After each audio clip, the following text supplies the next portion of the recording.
Você é muito bem-vindo, você é muito bem-vinda. Hoje nós vamos resumir para vocês a mensagem que foi ministrada no último domingo, dia 3. Ontem, na Igreja Presbiteriana Betel em Iguatemi, eu gostaria que você abrisse a sua Bíblia no Salmo de número 131. São apenas 3 versículos este Salmo, mas nós vamos levar 2 domingos para poder ministrar sobre este Salmo tão precioso e tão instrutivo para as nossas vidas. Eu gostaria de que você abrisse a sua Bíblia e permanecesse com a sua Bíblia aberta para que a gente pudesse estar lendo e refletindo juntos sobre a mensagem deste Salmo.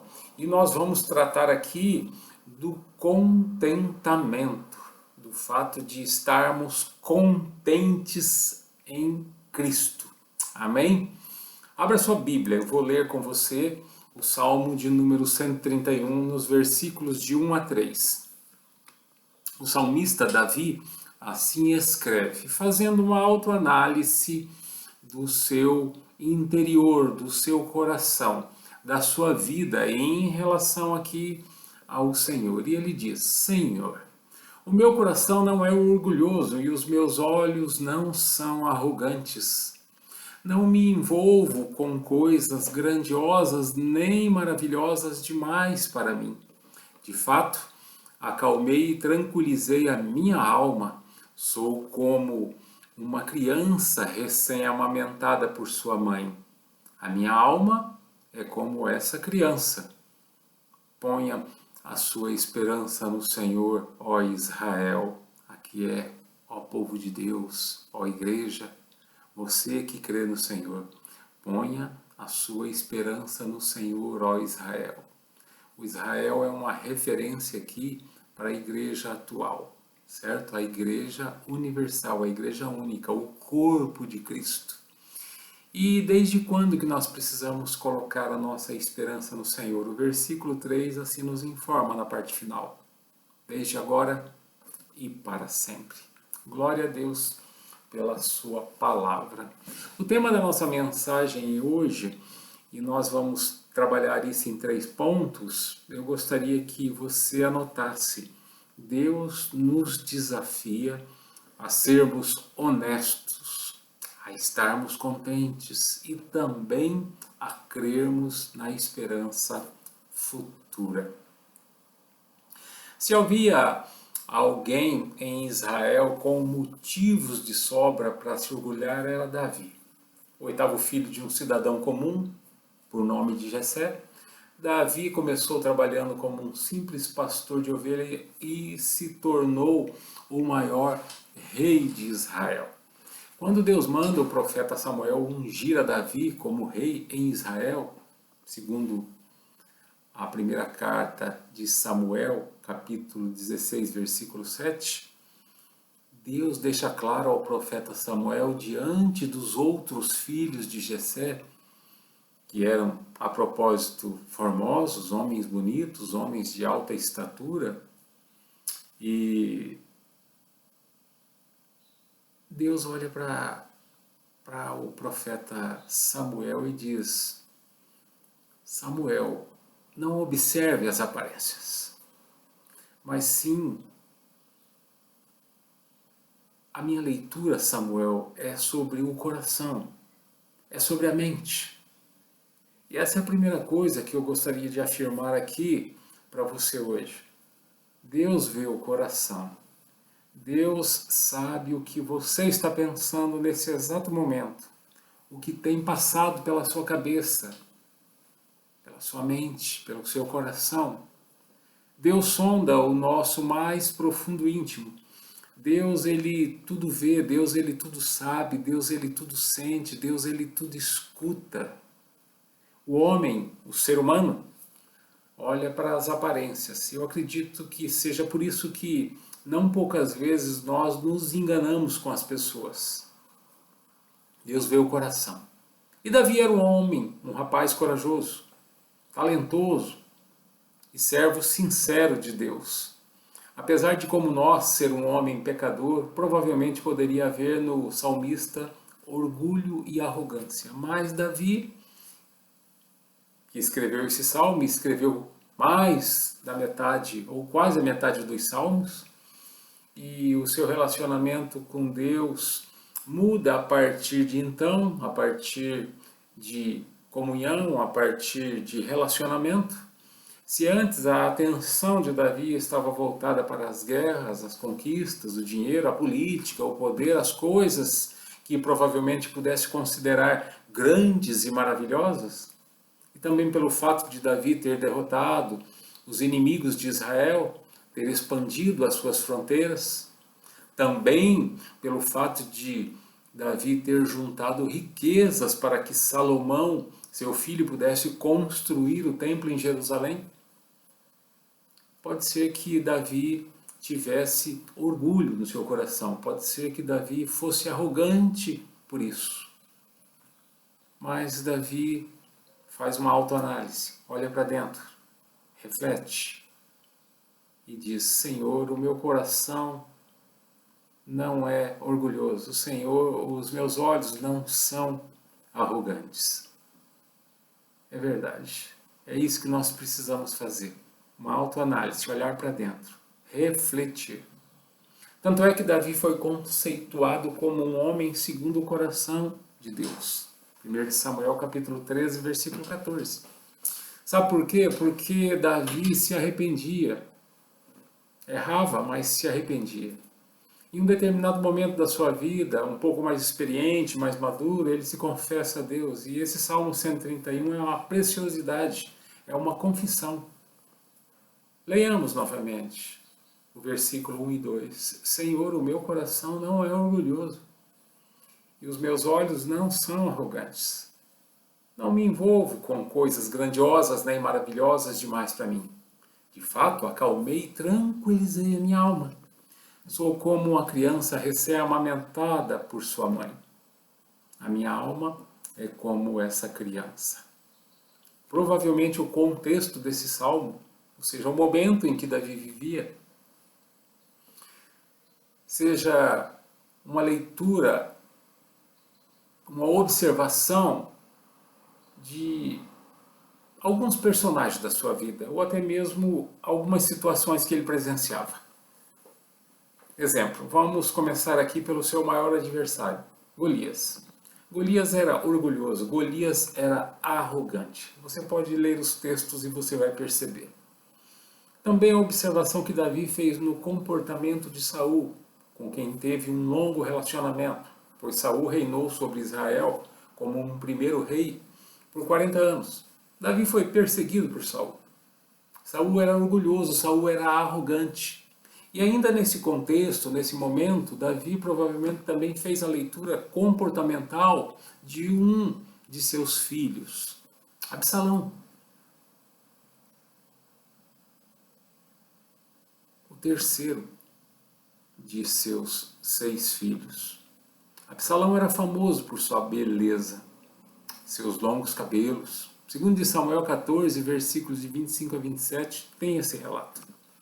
Porém, as suas ações eram motivadas pelo seu temperamento explosivo. Absalão era assim, a ponto de matar o próprio irmão, Aminon, irmão por parte de pai.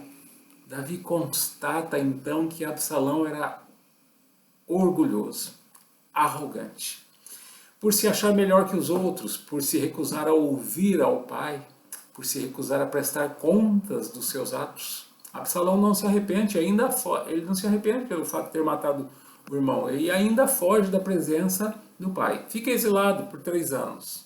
Davi, ao fazer a leitura de seu filho Absalão, conclui: um coração orgulhoso recusa-se a encarar a realidade. Presta atenção, eu vou repetir para você. Um coração orgulhoso recusa-se a encarar a realidade. É a mesma coisa que eu dissesse para você, ou que nós precisássemos rever a nossa situação. Por exemplo, se tínhamos posses antes, se tínhamos condições de ter as coisas antes, as coisas mudaram. E nós não temos mais. Então, nós precisamos encarar a realidade dos fatos. A nossa realidade é outra. E tem pessoas que não conseguem encarar a realidade dos fatos e acaba piorando ainda mais sua situação atual, se endividando totalmente. Pessoas orgulhosas. O orgulho tem em sua origem um conceito excessivamente elevado que uma pessoa faz sobre si mesmo. E, consequentemente, quando o coração é orgulhoso, o olhar é arrogante. Absalão desejava o lugar do pai dele. Queria ser rei em Israel, se rebela contra o seu pai. Junta um punhado de pessoas ali, que estavam também descontentes com o governo do seu pai, e se revoltam contra o seu pai. Segundo de Samuel, capítulo 15. Absalão terminou mal. Absalão foi pendurado pelos cabelos em uma árvore e em seguida foi morto por Joabe, um dos generais de Davi, em um confronto, em uma batalha. Podemos dizer que Absalão colheu o que plantou. E o Salmo 131 ele é curto, mas ele é objetivo ao falar de elementos essenciais para uma vida que precisa glorificar a Deus e realizar a sua obra aqui na terra. Um coração humilde, honesto, sincero, marcado pelo contentamento, pela confiança no Senhor. É isso que nós precisamos ter. E assim como Davi, nós somos desafiados. E o primeiro desafio para nós é o desafio da honestidade. Sermos sinceros para com Deus. Veja só o versículo de número 1. Senhor, o meu coração não é orgulhoso e os meus olhos não são arrogantes. Não me envolvo com coisas grandiosas nem maravilhosas demais para mim. Na sua Bíblia pode estar aí a expressão soberbo. Soberbo é o mesmo que orgulhoso. Na sua Bíblia pode estar aí a expressão altivo. Altivo é arrogante. O orgulhoso é o que se exalta, o que necessita ser exaltado por considerar-se melhor que os outros. O orgulhoso se superestima. Ele se eleva, ele subestima, reduz os outros. Portanto, o soberbo, que é orgulhoso, na realidade é narcisista.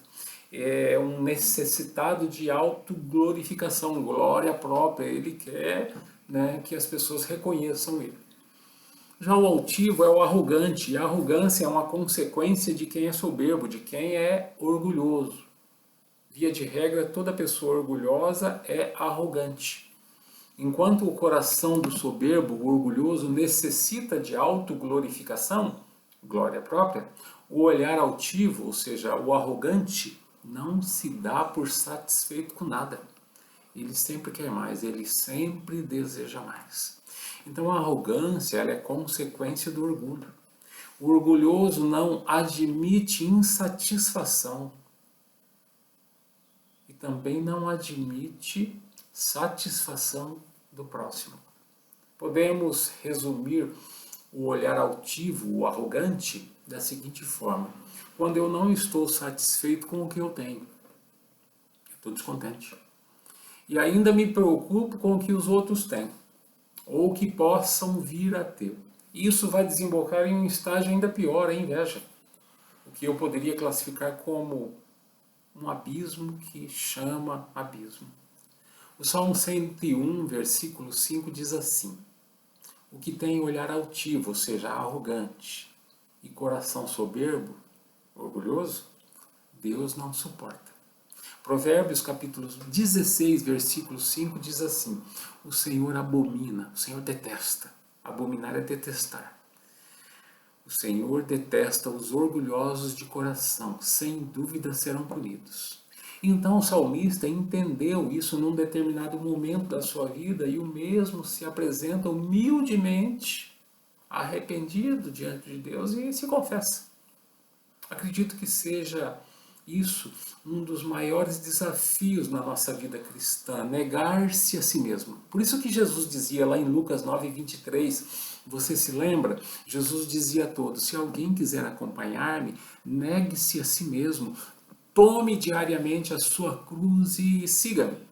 Então tomar a sua cruz aqui significa assumir de fato que você precisa de ajuda, que você precisa de Deus. E o antídoto aqui ao orgulho é a humildade, quando reconhecemos as nossas necessidades espirituais.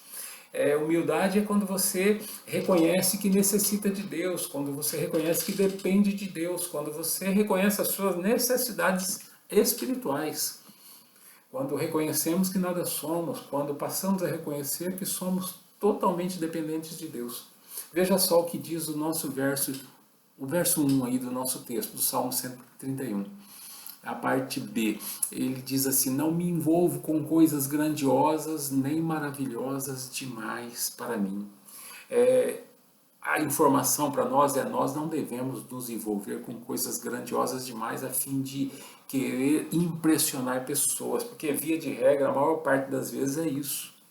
Existe uma empresa chamada Box 1824, é uma empresa de pesquisa especializada em tendências de comportamento e consumo, e eles analisam comportamentos. E eu aqui faço um alerta aos pais, pois pode ser que você ainda não percebeu ou esteja percebendo o que os seus filhos ou os nossos filhos estão vendo na mídia e também na escola. E pode ser que o comportamento dos seus filhos seja fortemente influenciado por mais uma tendência de consumo.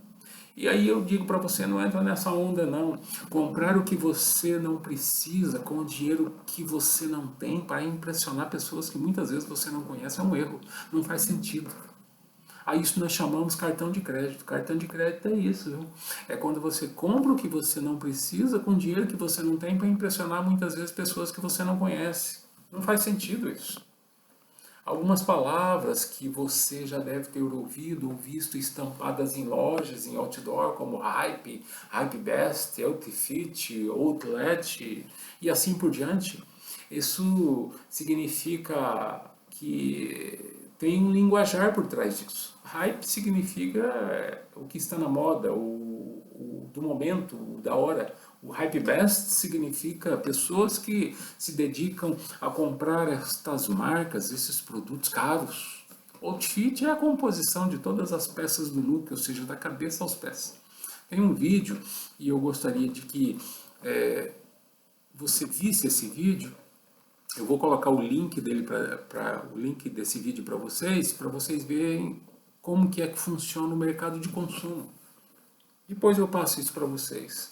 Mas voltando ao nosso texto, quando Jesus disse lá em Mateus capítulo 5, versículo 3, bem-aventurados os humildes em espírito, pois deles é o reino dos céus, o que Jesus está qualificando como felizes é os humildes em espírito, ou seja, aquelas pessoas que reconhecem a sua dependência de Deus e não das coisas. Não são pessoas dependentes das coisas, não são pessoas dependentes do dinheiro, mas pessoas que reconhecem a sua dependência de Deus. Reconhecer a dependência de Deus é uma característica das pessoas que são capazes de reconhecer as suas necessidades espirituais. E é por isso que a humanidade, ou melhor, é por isso que a humildade é justamente ao contrário de ser orgulhoso. O que nós precisamos saber é quem somos. Somos pessoas totalmente dependentes de Deus. Nós estamos aqui para sermos instrumentos de bênçãos na vida das outras pessoas. Nós fomos abençoados, nós precisamos ser abençoadores, e eu acredito que essa seja a melhor definição de sucesso que nós podemos ter nessa vida: abençoar, ajudar o maior número possível de pessoas que você puder. Quer ser uma pessoa de sucesso? Faça isso. Isso é sucesso na ótica espiritual. Davi não se autopromoveu. Davi foi exaltado por Deus. Davi, além de ser desafiado a ser honesto para com Deus, o seu segundo desafio foi o desafio do contentamento para com a vontade de Deus. Mas esse é um segundo momento e nós vamos trabalhar sobre essa parte no próximo domingo. Eu gostaria de finalizar essa primeira parte, né, convidando você a uma reflexão. Eu gostaria de que você esperasse do Senhor. Eu gostaria que você colocasse a sua esperança tão somente em Deus. O verbo esperar significa depositar, confiar na esperança vindoura. E Davi, ele encerra o salmo orientando: põe a sua esperança no Senhor, ó Israel, desde agora e para sempre. O apóstolo Pedro assim afirma em sua primeira carta aos cristãos, 1 de Pedro, capítulo 1, versículo 3. Bendito seja o Deus e Pai de nosso Senhor Jesus Cristo, conforme a sua grande misericórdia, que Ele nos regenerou para uma esperança viva, por meio da ressurreição de Jesus Cristo dentre os mortos. Essa esperança viva, a qual Pedro se refere, é a esperança da vida eterna, é a esperança no amanhã. Portanto, uma expectativa jubilosa daquilo que o Senhor fará mediante as suas promessas já anunciadas. Promessas estas que não falham. Seja honesto para com Deus. Confesse as suas fraquezas. Peça ajuda. Creia na esperança futura, no amanhã com Deus. O escritor aos Hebreus, no capítulo 13, versículo 5, assim informa: conservem-se livres do amor ao dinheiro e contentem-se com o que vocês têm. Porque Deus mesmo disse: nunca o deixarei, nunca o abandonarei. A nossa certeza é que Deus proverá bênçãos e oportunidades sobre as nossas vidas em Cristo. Por isso que o apóstolo Paulo afirmou aos Filipenses, capítulo 1, versículo 6: estou convencido de que aquele que começou boa obra em vocês vai completá-la até o dia de Cristo Jesus. Amém? Está nas suas mãos, meu jovem, está nas suas mãos, minha jovem, está nas suas mãos, querido irmão, querida irmã, está nas suas mãos.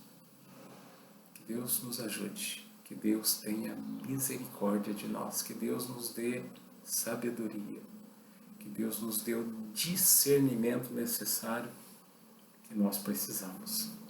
Eu gostaria de que você recebesse a bênção do Senhor neste momento. Que a graça e a paz de nosso Senhor Jesus Cristo, o amor de Deus, a comunhão e as consolações do Espírito Santo de Deus seja sobre a sua vida, seja sobre a vida da sua família, a extensão da sua família, sobre o seu trabalho, sobre os seus planos, projetos e desejos, que você venha a submeter tudo isso ao Senhor. Em o nome de Jesus nós oramos. Amém. Deus abençoe vocês, boa semana, se cuida.